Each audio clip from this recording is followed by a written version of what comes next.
കൊച്ചിയിൽ കണ്ടെയ്നർ ലോറിയിലെത്തിയ മോഷണ സംഘത്തെ പിടികൂടിയ കേസിൽ അന്വേഷണം വ്യാപിപ്പിച്ച പോലീസ് പ്രതി സൈക്കിളുവിനെതിരെ ഡൽഹി, ഹരിയാന, രാജസ്ഥാൻ സംസ്ഥാനങ്ങളിലായി 10ഓളം കേസുകൾ രജിസ്റ്റർ ചെയ്തിട്ടുണ്ട്.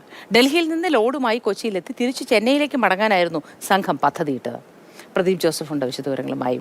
Pradeep Joseph, good morning. എന്താണ് ഈ സംഘത്തിനെ പറ്റി പോലീസ് പറയുന്നത്? ഇവരുടെ പ്രവർത്തന രീതികൾ, മോഷണ കവർച്ചാ ശ്രമങ്ങൾ, രീതികളൊക്കെ എങ്ങനെയാണ്?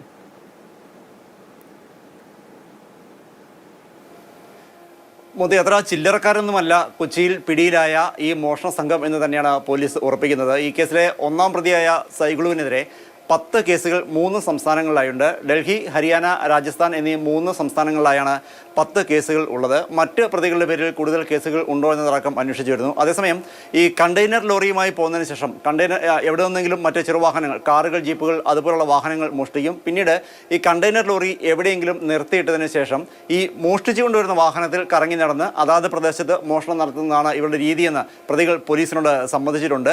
പക്ഷേ ഇത്തവണ വരുന്ന വഴിക്ക് മറ്റൊരിടത്തും മോഷണം നടത്തിയിട്ടില്ല. ആദ്യമായി ഈ കൊച്ചി കേന്ദ്രീകരിച്ച് മോഷണം നടത്താനായി എന്തുകൊണ്ടോ മറ്റൊരിടത്തും മോഷണം നടത്തിയില്ല.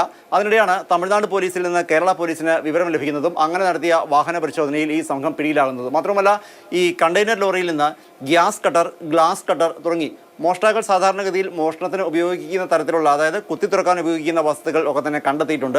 അതുകൊണ്ട് തന്നെ മോഷണവും ഇവരുടെ ലക്ഷ്യങ്ങളിൽ ഒന്നായിരുന്നു എന്ന് പോലീസ് ഉറപ്പിക്കുകയാണ്. അതേസമയം ഇവരെ കസ്റ്റഡിയിൽ വാങ്ങുന്നതിനും കൂടുതൽ ചോദ്യം ചെയ്യുന്നതിനുമൊക്കെയായി തമിഴ്നാട് പോലീസ് ഇന്ന് തന്നെ കൊച്ചിയിൽ എത്തിച്ചേരുമെന്നാണ് അറിയിച്ചിരിക്കുന്നത്.